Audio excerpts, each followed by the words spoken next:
오늘 본문은 예수님의 이름을 임마누엘로 소개합니다. 임마누엘 곧 하나님이 우리와 함께 하십니다 라는 의미입니다. 그리고 인류 역사는 우리가 잘 아는 바와 같이 예수님의 임마누엘 예수님의 오심을 기점으로 BC와 AD로 나뉘었습니다. 그런데 인류 역사만이 아니라 인간의 하나님에 대한 이해 역시 임마누엘 예수님의 이 땅에 오심으로 달라졌습니다. 여러분, 예수님이 오시기 전까지만 해도 인간의 하나님에 대한 이해는 가까이 하기에는 너무나 멀고 너무나 높으신 분이고 두려운 분이었습니다. 마치 어린 아이들이 몸집이 큰 거구의 낯선 어른을 보면 두려워 우는 것처럼 구약시대 인간은 하나님을 뵐 때 그보다 더한 두려움을 느꼈습니다. 출애굽기 19장을 보면 이스라엘 온 회중이 3일 동안 이제 하나님을 만날 준비를 합니다.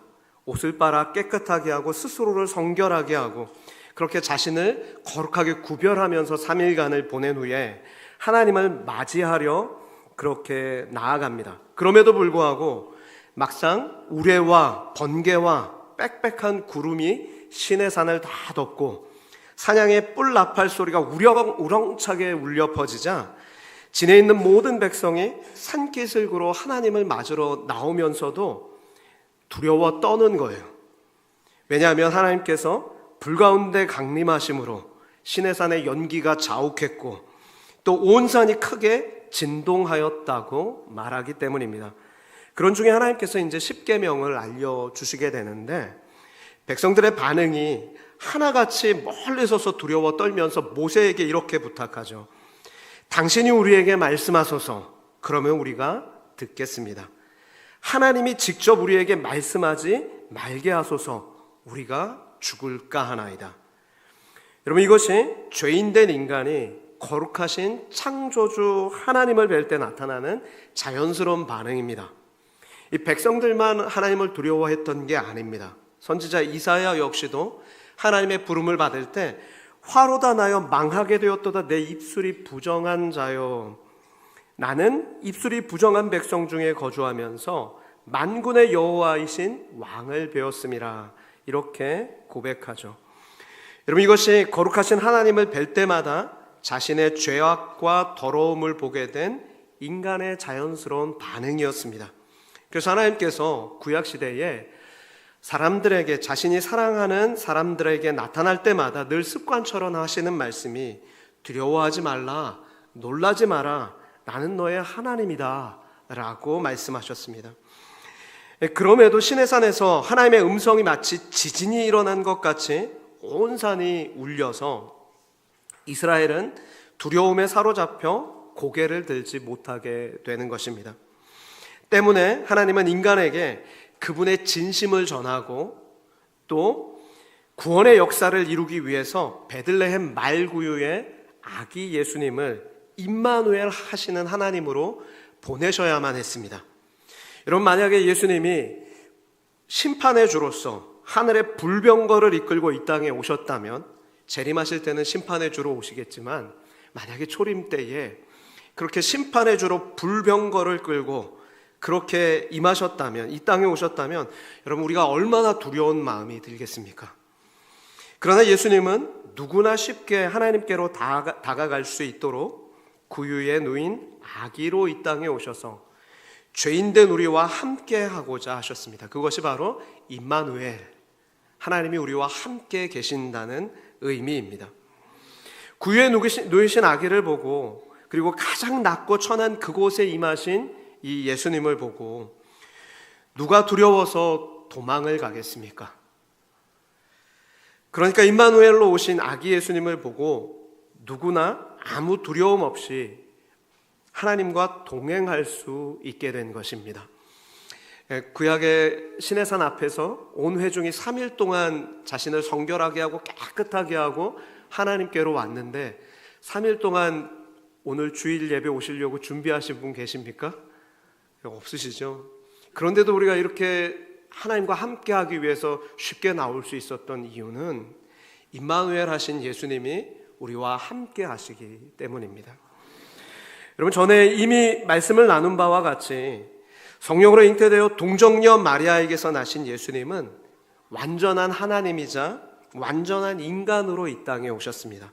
이것이 의미하는 바는 예수님은 완전한 인간으로 이 땅에 오셨기 때문에 배고픔을 느끼셨지만 또한 완전한 하나님이셔서 오병이어의 기적을 베풀어 5,000명 이상을 먹이실 수 있으셨습니다. 인간이셨기 때문에 때로 목마름을 느끼셨지만 하나님이시기에 무리를 걸으실 수 있으셨습니다. 인간이기에 고통 속에 십자가의 죽임을 당하셨지만 하나님이시기에 죽음을 이기고 부활하실 수 있었습니다.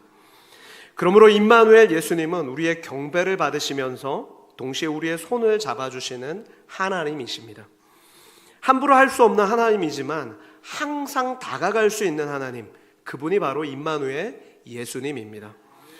자, 그러면 임마누엘이란 예수님의 이름이 우리에게 알려주는 진리는 무엇입니까? 5가지로 정리하려고 합니다. 첫째는 임마누엘은 위로의 이름입니다. 여러분 22절 말씀을 보세요. 마태는 이 모든 일이 된 것이 주께서 선지자로 하신 말씀을 이루려 함이라 라고 말씀합니다. 여러분 여기서 선지자는 구약의 이사야 선지자를 가리키는데, 이사야 선지자가 활동할 당시 유다 백성들이 외세의 침공으로 비참하게 유림당하는 상황이었습니다. 당시 유대의 왕이었던 아하스는 너무나 무능하고 우상 숭배를 일삼는 악한 왕이었습니다. 그는 하나님보다 그런 외적인 그런 세력을 더 많이 의존했고 배교와 가증한 우상 숭배를 일삼았기 때문에 그의 통치 아래서 종교와 정치와 경제와 교육은 총체적인 난관에 빠졌습니다. 그런데 이 힘든 시기에 하나님께서 유다 백성들에게 소망의 메시지를 주시는데, 그 메시지가 바로 이사야 7장 14절 그리고 오늘 마태복음 1장 23절에서 인용된 이사야 7장 14절 말씀인 거예요. 뭐라고 말씀하십니까? 그러므로 주께서 친히 징조를 너희에게 주실 것이라. 보라, 처녀가 잉태하여 아들을 낳을 것이요 그의 이름을 임마누엘이라 하리라. 그러니까 임마누엘이라는 이 이름은 국가의 리더십이 무너지고 나라가 완전히 붕괴한 그 시대에 고통과 절망과 두려움과 혼란스러운 상황 속에서 불안해하는 그 백성들에게 주신 이름이 임마누엘입니다. 임마누엘은 모든 것이 편안하고 풍족한 시대에 주어진 게 아닙니다. 그 이름이 아니고 어둡고 힘든 시대에 하나님의 백성들을 위로하려고 주셨던 이름이 이 임마누엘인 것입니다. 하나님이 우리 곁에 함께 하심을 확인해 주는 거예요. 어둡고 힘든 그 시대에 하나님이 여전히 우리와 함께 하신다, 그 말씀을 주시는 거죠. 여러분 이 말씀이 오늘 우리 한국 사회에도 얼마나 필요한지 모르겠습니다. 또한 우리 개인의 삶에도 필요하죠. 여러분 우리가 아무리 낯설고 먼 곳에 있을지라도 나 혼자만 남겨진 것 같이 외롭고 힘든 순간일지라도 그렇지 않다는 거예요. 하나님이 여전히 함께하고 계신다는 거예요. 여러분 병원 수술대에 혼자 누워 있어도 얼마나 두렵겠어요. 근데 그때에도 주님이 함께 하신다는 거예요. 최전방 철책에서 밤을 지새우며 근무를 하는 그 순간에도 너가 혼자 있는 게 아니다. 사랑하는 아들아, 내가 너와 함께 있다. 주님 그 말씀하시는 거예요. 그게 바로 임마누엘 예수님의 이름인 것입니다. 임마누엘 예수님이 우리와 함께 하신다. 세상의 모든 사람이 나를 등 돌린 것 같고 힘겨운 그 순간에도 주님이 나와 함께 하신다. 그러니 걱정하지 마라. 나는 언제나 너와 함께 있다. 이 말씀을 주고 계신 것입니다. 임마누엘은 이와 같이 그 유다의 아하스 왕의 그 엄청난 어둡고 힘든 그 시기에 하나님이 우리와 함께 하심을 말씀하며 백성을 위로하셨듯이 지금 저와 여러분의 삶 가운데서 함께 하시며 위로하시는 이름인 것입니다. 두 번째로 임마누엘은 우리의 고난을 경험으로 이해하시는 이름입니다. 우리의 고난을 경험으로 주님은 이해하고 계시는 분이에요. 그래서 능히 도우실 수 있는 분이죠. 여러분 1780년대 프랑스는 대흉작으로 빈곤이 극에 달했습니다. 백성들은 굶주림에 허덕였고 그런 극심한 가난이 몇 해를 지속할 때 혁명을 일으키고자 하는 그런 세력들이 꿈틀거립니다. 왕실의 귀족들의 반감을 가진 거예요. 그래서 혁명을 일으키고자 했는데 당시 프랑스의 여왕은 마리 앙뚜아네트라고 해서 오스트리아 공주였어요.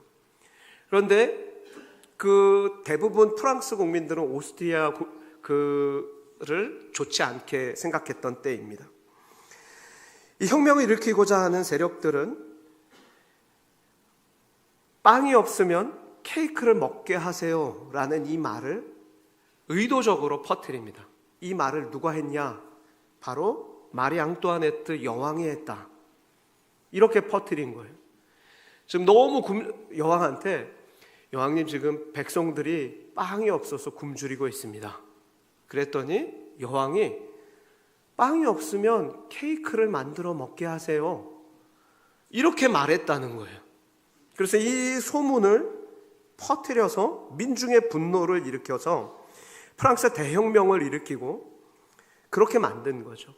그러니까 철없는 오스트리아 공주가 프랑스에 시집 와서 왕비가 되더니 백성의 삶에는 관심이 없고 자기만 알고 사치를 일삼아서 프랑스의 재정 파탄의 원인이 되었다는 악의적 거짓 증거를 만들어서 민중을 동요시켰고 그 결과 프랑스 대혁명이 일어나서 그 여왕은 체포되고 1793년에 꽃다운 나이에 처형되고 맙니다.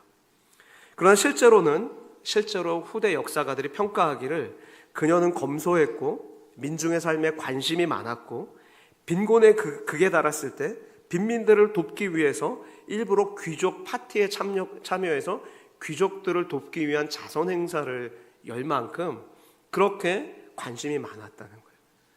그러나 빵이 없으면 케이크를 먹게 하세요라는 이 한마디에 그 모든 이제 잘못된 프레임이 쓰여졌던 거죠. 아무튼 이 슬픈 배경 속에서 탄생한 이 빵이 없으면 케이크를 먹게 하라는 말은 오늘날에도 자주 인용이 되는데 국민의 삶에 전혀 관심이 없는 정치인과 리더들의 현실을 꼬집을 때 쓰는 말이 이 말입니다.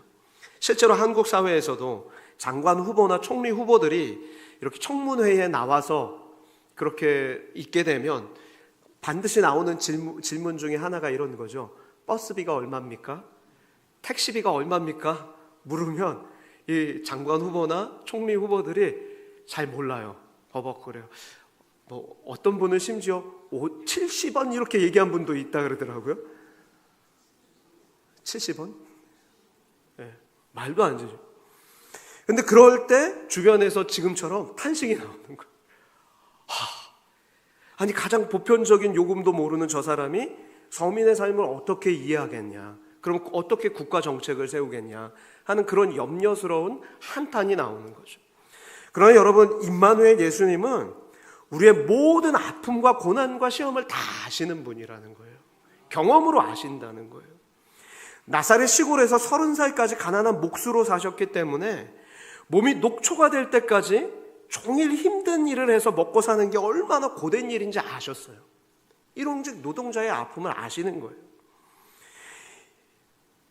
주님은 불평불만이 많은 깐깐한 고객들을 대하는 게 얼마나 힘든지도 아십니다. 목수로 일하셨으니까 그런 사람 만나셨을 거 아니에요. 여러분 한번 상상해 봅시다. 이상한 직장 동료나 꼰대처럼 구는 상사들의 틈바구니 속에서 살아남는 게 얼마나 힘든지 주님이 아실까요? 모를까요? 아세요. 주님은 사람들에게 끊임없이 오해와 비판을 받으셨고 믿었던 사람들에게 배신도 당하셨고 가장 믿었던 제자들에게 배신당했잖아요. 불법 재판도 당해보셨고 감옥에도 갇혀보셨고 억울하게 채찍도 맞아보셨고 마침내 십자가에 죽기까지 모든 고통을 다 겪으셨습니다. 임마누엘로 오신 예수님은 인간의 몸과 마음으로 겪을 수 있는 모든 고난을 다 당하셨어요. 경험하셔서 아십니다. 그래서 성경은 우리에게 이와 같이 말씀해요. 히브리서 2장 17절 18절. 그러므로 그가 범사에, 여기서 범사는 모든 일입니다. 그가 범사의 형제들과 같이 되심이 마땅하도다. 이는 하나님의 일에 자비롭고 신실한 대제사장이 되어 백성의 죄를 속량하려 하심이라. 그가 시험을 받아 고난을 당하셨은즉 시험을 받는 자들을 능히 도우실 수 있느니라. 아멘. 여러분, 인간의 모든 삶을 다 겪어 아셨기 때문에, 그러니까 범사의 다 형제들과 같이, 여러분과 같이 돼 보셨기 때문에 여러분이 지금 얼마나 외로운지, 얼마나 고통스러운지, 여러분이 무엇 때문에 염려하는지, 얼마나 아파하는지 예수님이 지금 다 알고 계신다라고 말씀하죠. 그래서 지금 고난과 시험 속에 울고 있는 여러분을 돕기 위해 함께 하신다. 그리고 능히 도우실 수 있다. 시험을 당하는 자를 능히 도울 수 있느니라. 그렇게 말씀하십니다. 그리고 여기서 능히라고 번역된 헬라어는 디나마이라고 읽는데 영어로는 He is able to라고 되어 있어요. 이렇게 번역됐는데 할 수 있다는 의미인데요, 어렵고 힘들어 보이지만 기꺼이 해내고 만다는 거예요. 지금 여러분이 이건 어려워서 안 될 거야, 힘들어서 안 될 거야, 이걸 누가 도대체 해결할 수 있어 하는 그 문제도 주님은 능히 도우실 수 있다. 기꺼이 해낼 수 있다. 여러분으로 하여금 기꺼이 그것들을 잘 감당해낼 수 있도록 그 안에서 도우신다. 그 이야기를 하고 있는 것입니다. 그러므로 우리가 임마누엘 예수님을 믿는다면 마땅히 주님께 도움을 청할 수 있어야 합니다. 모든 일에 도움을 청하실 수 있어야 합니다. 마가복음 9장에 보면 귀신 들린 아이의 아버지가 예수님께 도움을 청하는 장면이 나오죠. 제자들이 못 고쳤어요. 그러니까 변화산에서 내려온 예수님을 보고도 막 뛰어가서 그러나 하실 수 있거든, 제자들은 못 고쳤거든요. 그러나 하실 수 있거든 우리를 불쌍히 여기사 도와주옵소서. 아버지가 이렇게 말해요. 그때 예수님이 뭐라고 말씀하시죠? 할 수 있거든이 무슨 말이냐. 믿는 자에게는 능히 하지 못할 일이 없느니라. 그러니까 하나님이 다 하신다. 너가 믿으면 내가 다 할 수 있다. 그 말씀을 하신 거죠. 그때에 그 아이의 아버지가 소리질러 이르되 내가 믿나이다, 내 아이 믿음 없는 걸 도우소서. 여러분, 이것이 임마누엘 예수님이 우리에게 요청하시는 믿음입니다. 여러분 안에 계신 예수님은 모든 것을 하실 수 있다니까요. 그 고난에서 여러분을 건지시고 도우실 수 있습니다. 경험으로 다 알고 계십니다. 그 주님을 믿으셔야 한다는 거예요. 세 번째로 임마누엘은 우리에게 쉼을 주시는 이름입니다. 마태복음 11장 28절에서 29절 말씀에 수고하고 무거운 짐진 자들아 다 내게로 오라. 내가 너희를 쉬게 하리라. 나는 마음이 온유하고 겸손하니 나의 멍에를 메고 내게 배우라. 그리하면 너희 마음이 쉼을 얻으리라. 여러분, 이 주님의 말씀, 여기에 나온 멍에는 소 한 마리가 매는 멍에가 아니라 두 마리가 한 쌍으로 이렇게 매는 그 쌍으로 이루어진 멍에를 의미합니다. 그러니까 우리 주님이 함께 져 주시는 멍에를 의미합니다. 예수님 인생의 고단한 짐을 지고 힘들어하는 여러분에게 수고하고 무거운 짐진 자들아 다 내게로 오라. 내가 그 함께 너의 짐을 짊어져 주겠다. 그렇게 말씀하는 거예요. 그러면 주님과 함께 멍에를 지면 우리가 일하고 수고하는 가운데서도 참된 쉼과 안식을 누릴 수 있다는 거예요. 주님께 그 짐을 맡기고 함께 짊어지기 시작하면, 예수님의 그 온유함을 배우고 겸손함을 배워서 그렇게 순종하며 살기 시작하면 우리 가운데 참된 안식과 쉼을 얻게 되는 것입니다. 여러분, 요셉이 그와 같이 살았어요. 임마누엘 하시는 하나님과 함께 자신의 인생을, 짐을 함께 졌다고요. 그가 17살 때 형들의 미움을 받아서 배신당하고 먼 이국 땅 애굽에 종으로 팔려갑니다. 보디발 장군의 집에서 종으로 성실하게 일했더니 인정받아서 가정 총무가 돼요. 다 맡겨요. 그런데 그렇게 살만하다 싶을 때 여주인이 자꾸 유혹하는 거예요. 그런데 하나님이 함께 하시는 요셉이 어떻게 하죠? 하나님 앞에서 내가 죄를 범할 수 없습니다. 몇 번의 유혹을 거절하자 누명을, 그냥 화딱지가 난 여주인이 누명을 씌우잖아요. 그래서 억울한 누명을 쓰고 감옥의 죄수로 떨어집니다. 그런데 그 모든 비극적인 사건들 속에서도 하나님은 한 번도 요셉을 떠난 적이 없으세요. 창세기 39장 그 요셉의 스토리는 명확하게 그 스토리를 하나님이 요셉과 함께 하심으로 그가 형통한 자가 되었더라고 끊임없이 반복해서 기록하고 있습니다.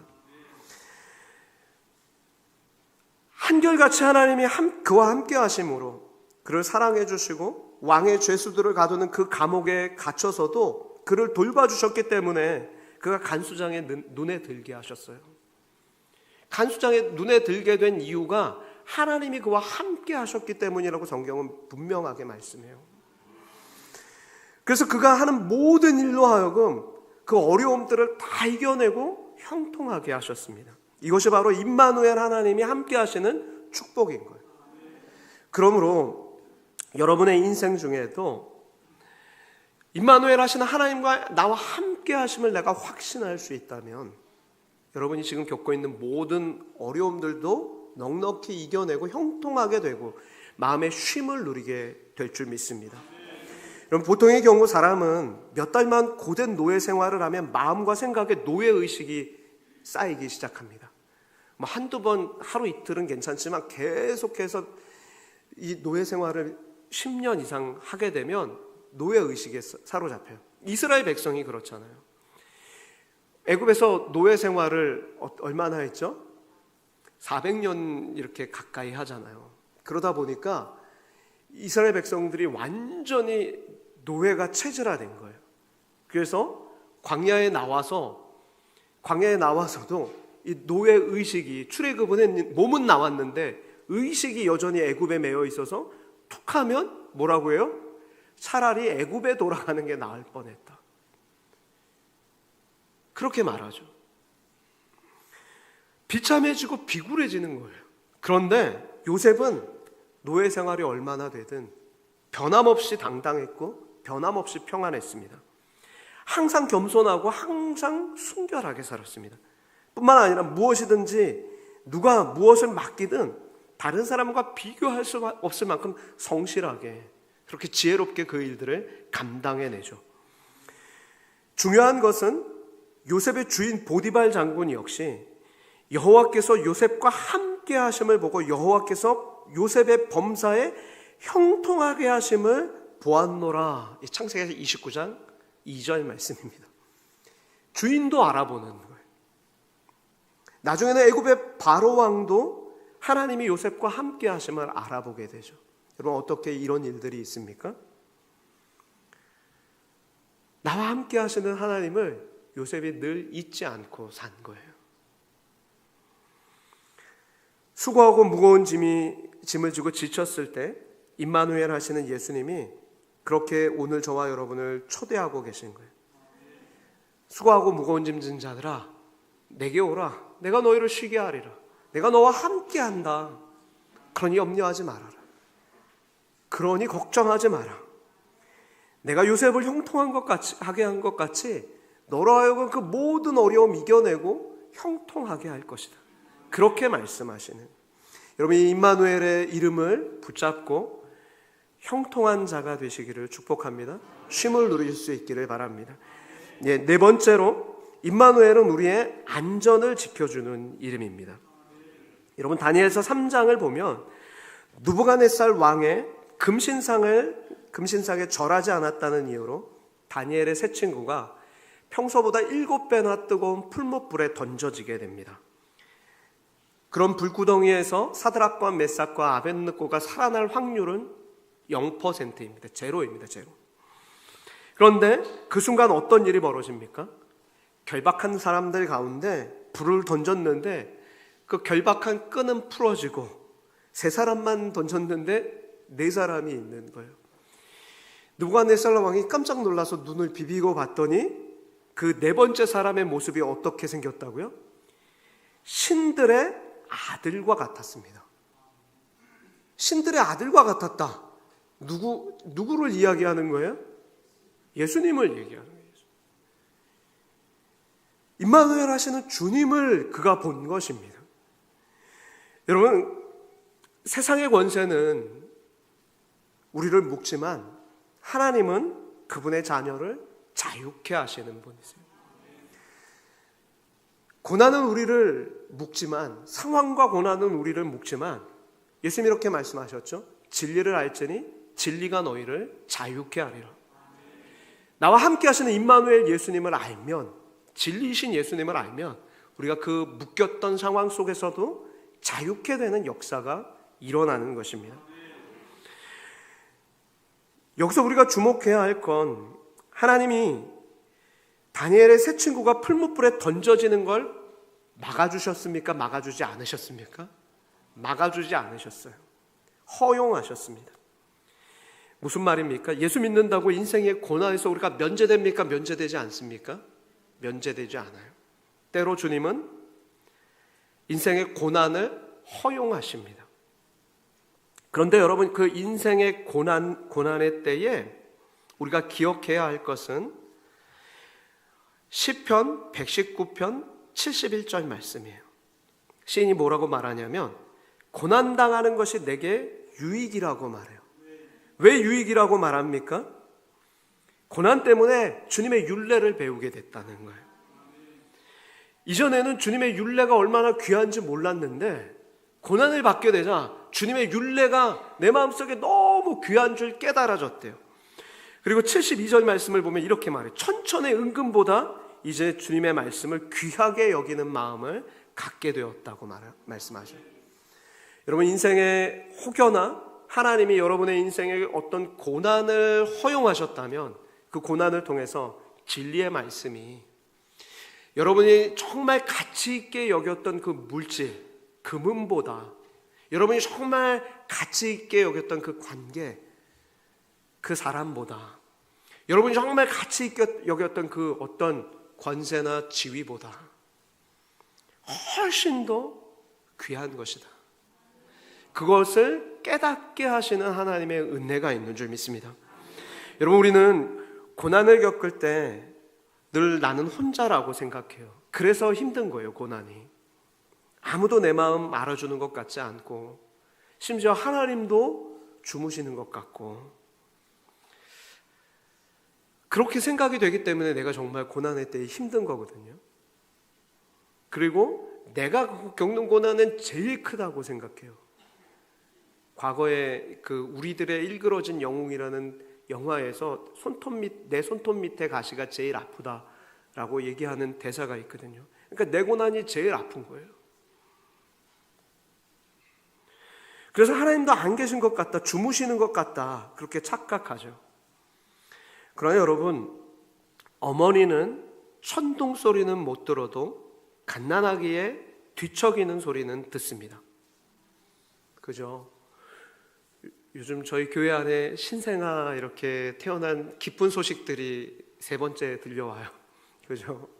그런 소식들이 들려오는데, 아기들이 있는데, 아마 지금 아기 엄마들이 요즘은 이렇게 분리되어 있어서 그렇지만, 이렇게 산후조리원 가서 이렇게 같이 잠깐 있을 때 얼마나 그 아기한테 집중하며 돌보는지 아시죠?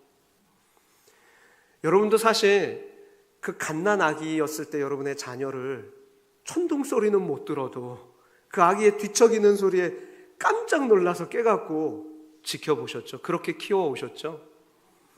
그런데 여러분, 하물며 하나님이 여러분의 신음소리를 듣지 않으시겠습니까? 우리의 한숨 소리를 하나님은 들으시는 분이세요. 그러므로 우리는 하나님이 나를 잊으셔서 고난의 풀무에 던지셨다고 말해서는 안 됩니다. 그렇게 생각해서는 안 돼요. 오히려 그 순간에도 하나님이 오히려 그 고난의 순간에 나를 묶었던 모든 것을 풀려나게 하시고, 진리를 알지니, 진리이신 예수님을 알게 하심으로 내 인생에 참된 자유를 주시기 위함이다. 그렇게 그것을 깨달으실 수 있기를 축복합니다. 여러분, 우리가 고난이 오면 정말 우리 가운데 붙었던 모든 삶에서 중요하지 않은 군더더기들은 어떻게 된다고요? 다 떨어져 나가게 돼요. 그리고 진짜 중요한 게 뭔가 인생의 본질을 붙잡게 되더라고요. 우리가 코로나 시기를 지나면서 성도로서 우리는 그때에 예배가 정말 중요하구나, 그걸 정말 우리가 다 깨닫는 시간이었어요. 그리고 신앙생활의 정말 본질이 뭘까를 고민하게 되는 그런 시기였어요. 그 고난의 시기가 아니었다면 우리가 그것을 다시 생각하지 못했을 것입니다. 여러분, 그런 것입니다. 그리스도인에게 의미 없는 고난은 없습니다. 그리스도인에게 모든 고난은 생명을 해산하는 유의미한 해산의 수고와 같습니다. 더욱이 하나님은 고난의 불 속에 함께 지나시고 그 고난의 강물을 함께 헤쳐나가며 우리로 안전하게 지켜주시겠다 약속해 주고 계십니다. 그 이사야 43장 2절 말씀이죠. 우리 같이 한번 읽어보겠습니다. 시작. 내가 물 가운데로 지날 때에 내가 너와 함께 할 것이라. 강을 건널 때에 물이 너를 침몰하지 못할 것이며 내가 불 가운데 지날 때에도 타지도 아니할 것이요 불꽃이 너를 사르지 못하리라. 아멘. 이게 무슨 말이에요? 물과 같은 고난, 불과 같은 시련, 그런 시련 속에서도 주님이 함께 하심으로 넉넉히 이겨내도록 안전하게 지켜주겠다, 그 말씀을 하십니다. 이 약속의 말씀 붙잡고 승리하는 복된 인생 되기를 바랍니다. 다섯 번째로 임마누엘은 두려움을 이기고 승리하는 이름입니다. 두려움을 이기고 승리하는 이름이에요. 여러분, 위대한 지도자였던 모세의 뒤를 이어 이스라엘의 리더가 된 여호수아, 그는 약속의 땅을 차지해야 할 정복 전쟁을 해야 합니다. 맡겨진 사명이 너무 컸고 상대해야 할 적은 너무나 강했습니다. 불신앙에 빠져서 모세까지도 원망했던 백성들이 자신을 잘 따라줄지 확신이 없었고 미래는 불투명했습니다. 그런 그에게 하나님이 임마누엘의 약속을 주는 거예요. 임마누엘의 약속을 주는 것입니다. 여호수아 1장 5절 말씀이죠. 내 평생에 너를 능히 대적할 자가 없으리니 내가 모세와 함께 있었던 것 같이 너와 함께 있을 것임이라. 나는 너를 떠나지 아니하며 버리지 아니하리니. 여러분, 오늘 이 말씀이 저와 여러분에게 주시는 말씀인 줄 믿습니다. 내 평생에 능히 대적할 자가 없으리라. 내가 모세와 함께 있었던 것 같이 너와 함께 있겠다. 너를 떠나지 않겠다. 여러분, 그러므로 우리 인생에서도 승리의 중요한 요건은 개인의 능력과 실력을 키우는 것도 중요하지만, 여러분 이거 중요합니다. 개인의 실력 키우는 것 굉장히 중요해요. 여러분의 맡겨진 그 삶의 자리에서 전문가가 되셔야 돼요. 그런데 그보다 훨씬 중요한 건 하나님이 나와 함께 하시느냐, 이게 중요합니다. 여러분, 다윗을 한번 생각해 보십시오. 다윗이 골리앗을 이길 때 어떻게 합니까? 물맷돌로 익숙한 것을 가지고 가요. 사울의 갑옷으로 무장하지 않습니다. 자신에게 익숙한 물맷돌을 들고 나가는데, 그때 나가면서는 뭐라고 말하죠? 골리앗, 너는 칼과 단창으로 나오지만 나는 물맷돌로 들고 나간다, 이렇게 말합니까? 그러지 않잖아요.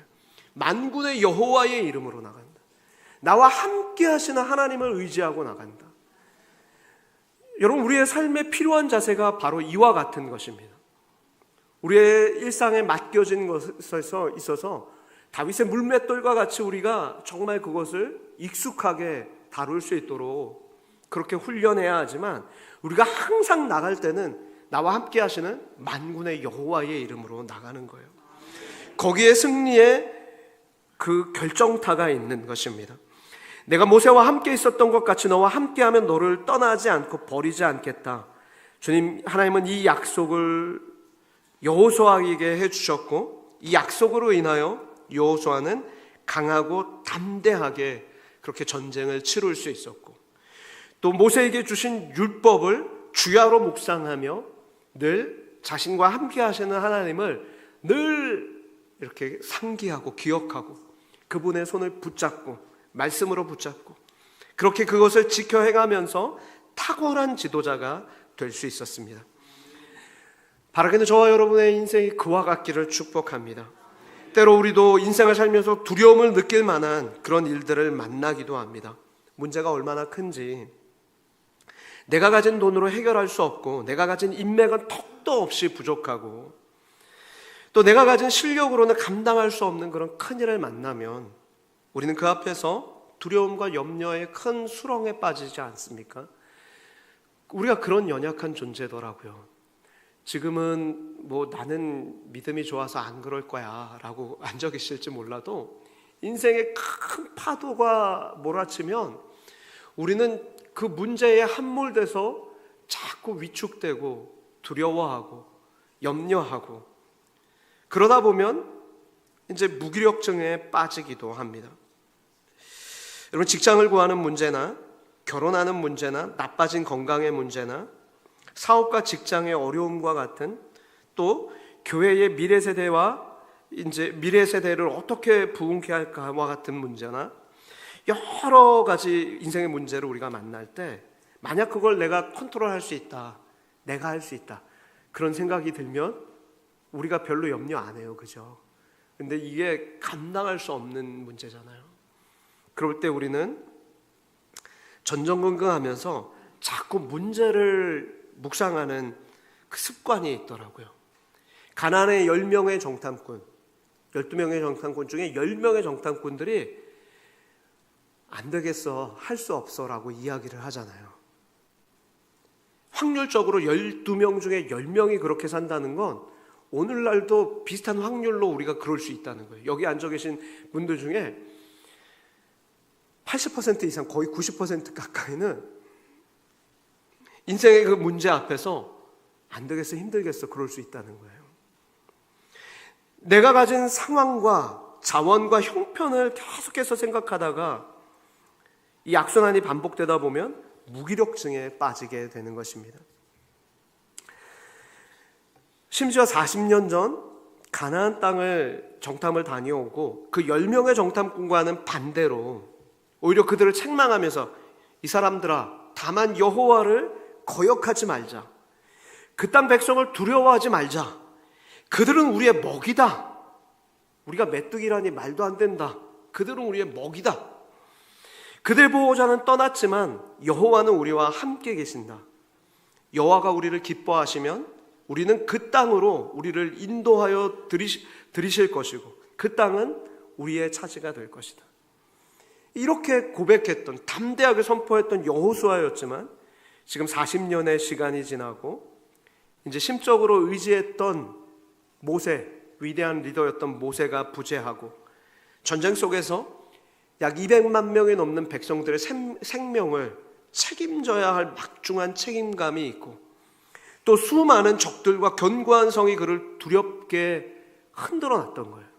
그러니까 여호수아가 두려운 거예요. 막상 정복 전쟁을 앞두고 두려운 거예요.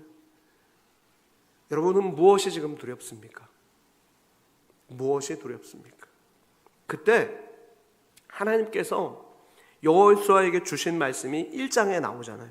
1장 5절과 7절과 9절에 나오는데 여호수아가 얼마나 긴장하고 마음이 힘들었는지 하나님께서 계속해서 반복하시는 단어가 있어요. 강하고 담대하라. 오직 강하고 극히 담대하라. 내가 내게 명령하는 것이 아니냐. 강하고 담대하라. 두려워하지 말며 놀라지 마라. 내가 어디로 가든지 내 하나님 여호와가 너와 함께 하느니라. 하나님 그렇게 격려하고 계세요. 저는 인생의 여러 큰 문제 앞에서 두려움에 있고 마음이 너무 힘겨운 분들이 이 여호수아 1장 5절에서 9절 말씀을 붙잡을 수 있기를 축복합니다. 강하고 담대하라. 오직 극히 강하고 담대하라. 두려워하지 말고 놀라지 마라. 내가 어디로 가든지 내 하나님 여호와가 너와 항상 함께 하느니라. 한마디로 문제에 압도되지 말고 함께 하시나 그 하나님을 믿으라는 말씀입니다. 여러분, 이 말씀을 기억합시다. 우리가 삶의 큰 문제를 만나더라도 우리가 언제 용기를 낼 수 있습니까? 나와 함께 하나님이 계신다, 이 확신이 있으면 용기가 다시 나요. 모든 두려움을 이기고 승리할 수 있어요. 내가 가진 자원은 안 되지만 하나님이 함께 하시기 때문에 가능해요. 임마누엘, 곧 하나님이 우리와 함께 하십니다. 이 진리를 붙잡고 오늘도 승리하는 저와 여러분 될 수 있기를 주님의 이름으로 축복합니다. 기도하겠습니다. 하나님 아버지, 우리를 고아와 같이 홀로 버려두지 않으시고 임마누엘로 우리와 함께 해주신 은혜에 감사합니다. 나를 버리지도 떠나지도 않겠다고 약속해 주신 은혜에 감사합니다. 인생의 모든 순간에 이미 나와 함께하고 계신 신실하신 주님을 믿고 의지하며 사는 저희들 되게 하시니 감사합니다. 우리의 모든 고통을 경험으로 이해하시고 그래서 우리를 안전하게 지키시고 도우실 수 있는 모든 짐을 함께 져주시는 은혜에 감사합니다. 특별히 하나님, 이 시간 우리 육체의 질병 가운데 있는 성도님들을 기억하여 주시고 믿음을 더하여 주시고 그들의 질병을 고쳐주신 은혜에 감사합니다. 할 수 있거든요. 무슨 말이냐? 믿는 자에게는 능히 하지 못할 일이 없느니라 말씀하셨사오니 몸 안의 모든 암세포는 눈 녹듯 사라지게 하시고 건강한 세포가 왕성하게 자라게 하시며 혈액이 맑아지게 하시고 뼈마디가 강건하게 하여 주시고 수술한 모든 부위가 잘 아물게 하여 주시고 건강이 온전히 회복되는 은혜를 베풀어 주시니 감사합니다. 우리 노년의 어르신들 외롭지 않게 하시고 육체의 강건함을 지켜주셔서 기력이 쇠하지 않게 하시고 강건하게 하셔서 평안하게 하여 주시니 감사합니다. 자녀 세대가 여호수아와 같은 믿음으로 담대하게 주님 주신 비전 발견하고 도전하며 꿈꾸며 이루는 세대가 되게 하여 주시니 감사합니다. 하나님, 오늘도 우리의 모든 삶 속에서 임마누엘로 함께 하시고 승리케 하시는 구주 예수님의 이름으로 감사하며 기도합니다. 아멘.